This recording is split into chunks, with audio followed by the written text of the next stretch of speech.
తులవారి కనుక చూసుకున్నట్లయితే మీ యొక్క రాస్యాధిపతి అయినటువంటి శుక్రుడు దశమ స్థానంలో కర్మస్థానంలో కూర్చున్నాడు. అక్కడికి 23వ తేదీకి బుధుడు కూడా వచ్చి చేరుతాడు. అంటే మూడు గ్రహాలు దశమ స్థానంలో సంచరిస్తాయి. లాభంలో కేతువు, పంచమ రాహు, 6వ స్థానంలో శని, సప్తమంలో ఉండేటువంటి కుజుడు అష్టమంలోకి 21వ తేదీ నుంచి మారుతున్నాడు. మరియు రవి బుధులు మనకి మిథునంలో ఉన్నాడు ప్రస్తుతం. చంద్రుడు 7 రాసులు మారుతాడు, మిథునం నుంచి ధనస్సు వరకు. మరి ఈ యొక్క గ్రహస్థితిని అనుసరించి ఏ గ్రహం ఎటువంటి ఫలితాలను ఇస్తుంది, ఏ విషయాల పట్ల మీరు జాగ్రత్తగా ఉండాలి అనేటువంటి అంశాలు చెప్తుంది. నేనైనప్పటికీ చెప్పిస్తుంది సాక్షాత్ లలిత అమ్మవారిగా భావిస్తూ ఆ లలితాంబిక అమ్మవారి యొక్క అనుగ్రహం మీకు పరిపూర్ణంగా కలగాలని మనస్ఫూర్తిగా కోరుకుంటూ, ఇక్కడ ఎప్పుడైతే ఈ దశమ స్థానంలో గురు, శుక్ర, బుధ గ్రహాలు ఏవైతే ఉన్నాయో దశమంలో ఉన్నందుకు మార్కెటింగ్ రంగాలు, బ్యాంకింగ్, ఫైనాన్స్ రంగాలకు సంబంధించినటువంటి, ఫ్యాషన్ రంగాలకు సంబంధించినటువంటిది ఏదైతే ఉంటుందో ఆ యొక్క విషయంలో మీకు అనుకూలత ఏర్పడుతుంది. కొత్తగా ఉద్యోగ అవకాశాలు కూడా వస్తాయి, అందులో ఎటువంటి సందేహం లేదు. అయితే మీరు 16వ తేదీ దూర ప్రాంతాలకు వెళ్ళేటప్పుడు బ్యాంక్ ట్రాన్సాక్షన్స్ విషయంలో అనేది కొద్దిగా జాగ్రత్తగా ఉండండి. 27, 28 తేదీలు ధన విషయంలో ఎవరికైనా డబ్బు ఇస్తున్నాము, డబ్బు తీసుకుంటున్నాము, ఇటువంటి విషయాల్లో చాలా అప్రమత్తంగా ఉండాలి. అలాగే కొద్దిగా గతంలో ఏర్పడిన కొన్ని మిస్అండర్స్టాండింగ్స్ తగ్గుతాయి. గృహం కోసం చేసే ప్రయత్నం ఫలిస్తుంది, లోన్స్ కూడా లభిస్తాయి. రాజకీయ నాయకులకి ప్రధానంగా ఇదొక మంచి సమయంగా చెప్పుకోవచ్చు. పంచమరాహు వల్ల శత్రువుపై జయము, కాంపిటీషన్స్లో కలిసి రావడము, మరియు అదేవిధంగా మీకు ఉద్యోగ అవకాశాలు కూడా చక్కగా వస్తాయి. 6వ స్థానంలో ఎప్పుడైతే శని ఉన్నాడో ఉద్యోగ అవకాశాలను ఇస్తాడు. కాకపోతే జీవిత భాగస్వామిని కానీ, లైఫ్ పార్ట్నర్తో పాటు బిజినెస్ పార్ట్నర్ని, వ్యాపార భాగస్వామిని ఎంపిక చేసుకునే విషయంలో 21వ తేదీ వరకు తొందరపడకండి. 21వ తేదీ తర్వాతే మీరు ఏదైనా ఎంపిక చేసుకోండి. అలాగే మరొక విషయం ఏంటంటే, ఇక్కడ ఈ లాభస్థానంలో కేతు ఉన్నందుకు ఆయుర్వేదిక్, అదేవిధంగా మీకు ఈ ఆయుర్వేదిక్ రిలేటెడ్ సంబంధించినటువంటి విషయాల్లోని, మరియు అదేవిధంగా గమనించుకున్నట్లయితే మెడికల్ రంగాలకు సంబంధించిన విషయాల్లో ఉండేటువంటి వారికి చాలా అనుకూలంగా ఉంది. ఇక మీరు నిత్యము చేయవలసినటువంటి దేవతారాధన దుర్గాదేవి యొక్క ఆరాధన చేసుకోండి. ఎంత దుర్గాదేవి యొక్క ఆరాధన చేసుకుంటే అన్ని విధాలుగా బాగుంటుంది. గోచార ఫలితాలు ఒక ఎత్తు అయితే, మీకు ఎప్పుడైనా గుర్తుపెట్టుకోండి మీ జన్మజాతకంలో అసలు ఏ కాంబినేషన్స్ ఉన్నాయని చూసుకోవాలి. అంటే ఎంతసేపు మనం జనాలకి బేసిక్కే అలవాటు అయిపోవడం వల్ల ఏలినాటి శని ఉందా లేదా ఇదే బేసిక్గా చూసుకుని ఉంటారు. ఏలినాటి శని ఉందా, అర్ధాష్టమ శని ఉందా, అష్టమ శని ఉందా. రెండవది ఏమిటి అంటే, వీటితో పాటు కాలసర్పయోగం ఏమైనా ఉందా, సర్పదోషాలు ఏమైనా ఉన్నాయా, మాతృదోషాలు ఉన్నాయా, పితృదోషాలు, ఇవి చూసుకుంటారు. ఇవి నేను తప్పు అనట్లేదు. కానీ ఏలినాటి శని అనేటువంటిది ఏంటంటే, మనకి ఇప్పుడు ఏ రాశుల వారికి నడుస్తుంది చూసుకుంటే, కుంభము, మీనము, మేషం వారికి ఏలినాటి శని, సింహం వారికి అష్టమ శని, ధనస్సు వారికి అర్ధాష్టమ శని. శని ఎప్పుడు కూడా ఏం చేస్తాడు అంటే, మీకు ఒకటే గుర్తుపెట్టుకోండి, మీకు శని అనేటువంటిది కొంత ఆలస్యం అవుతున్నా కొత్త విషయాలు నేర్పిస్తాడు, ఒక శ్రమనిస్తాడు. ఇప్పుడు ఎలా అయితే ఒక రాజు తను రాజ్యాన్ని వెళ్ళాలంటే ముందు యుద్ధం చేయాలి, యుద్ధం చేస్తేనే రాజ్యం వస్తుంది.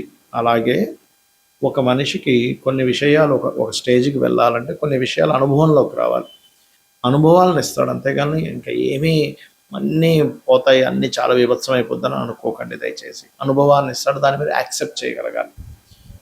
అదేవిధంగా కాలసర్ప దోషం అనేటువంటి జన్మజాతకానికి అప్లై చేయకూడదని శాస్త్రంలో ఉంది, కాలానికి సంబంధించిన విషయంలో. ఎందుకంటే నేను గతంలో చాలాసార్లు చెప్పాను, 170, 180 మంది ప్రెసిడెంట్లకు ఉంది కాలసర్ప దోషం, మెగాస్టార్ చిరంజీవికి ఉంది, చాలామందికి ఉందని చెప్పాను, పెద్ద పెద్ద వాళ్ళకి, మల్టీమిలియనర్కి.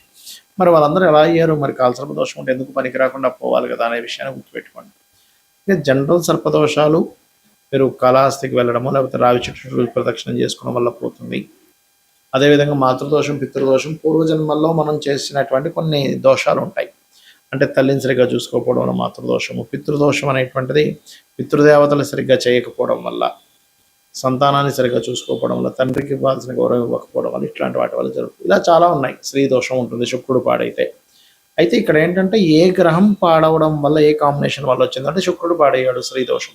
ఏమి కంగారు పడద్దు, చక్కగా సాటి స్త్రీలని, అది స్త్రీ అయినా పురుషులైనా గౌరవించడం నేర్చుకోండి.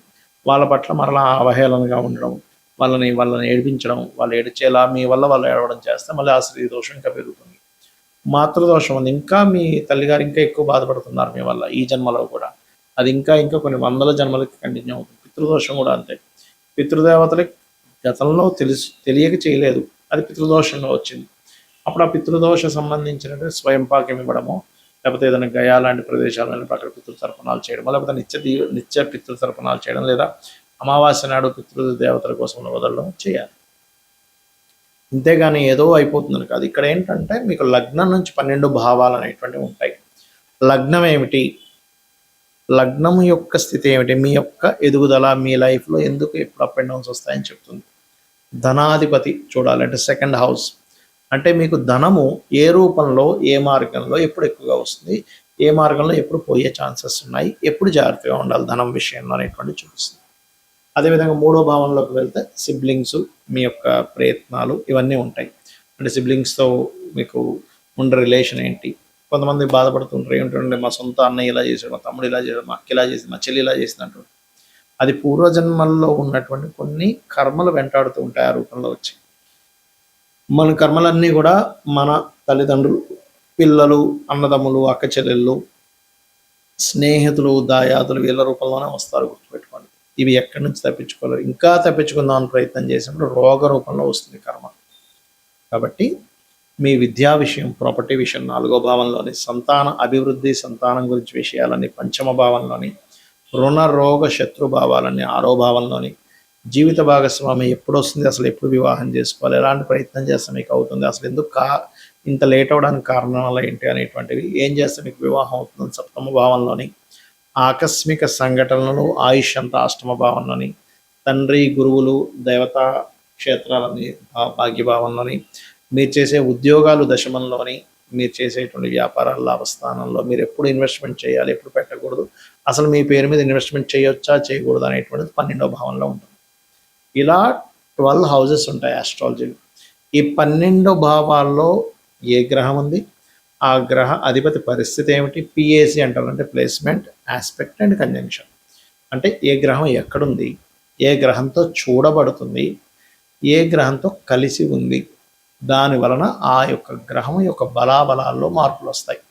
అంటే చిన్న ఎగ్జాంపుల్ చెప్తా చూడండి. ఇప్పుడు ఒక మనిషి ఉన్నాడు, అతను చిన్నప్పటి నుంచి అతని ఫ్రెండ్ సర్కిల్ కానీ అతనికి చెప్పే వాళ్ళు ఎవరూ సరిగ్గా లేక చదువుకోలేదు అనుకున్నాం, కాసేపు సరిగ్గా చదవలేదు, చదవకపోవడమే కాకుండా అతను తెలివితేటలు కూడా బిల్డప్ చేసుకోలేకపోయాడు. అంటే కొంతమంది ఎవరితో అయితే కలవకూడదు వాళ్ళతో వెళ్ళి ఫ్రెండ్షిప్ చేశాడు, దాని తర్వాత అనవసరమైన వ్యసనాలకు గురయ్యాడు, దాని తర్వాత అనారోగ్యంతో ఇబ్బంది పడ్డాడు, ఎక్కువ వ్యసనాల వల్ల. రైట్.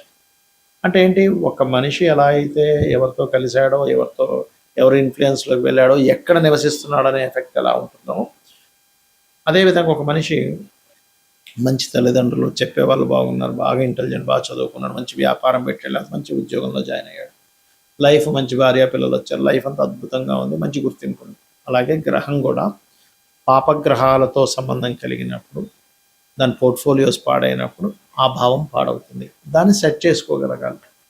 లేదా శుభగ్రహ సంబంధాలు వచ్చినప్పుడు ఆ భావం బాగుంటుంది, అదంతా ఫ్రూట్ఫుల్ ఇస్తుంది. ఇదంతా పూర్వజన్మ కర్మ వల్ల వస్తుందని అర్థం చేసుకుంటూ కనీసం ఈ జన్మలో అయినా తెలిసి ఎటువంటి బ్యాడ్ కర్మలు చేయకుండా ఉండాలి. శ్రీమాత్రే నమః.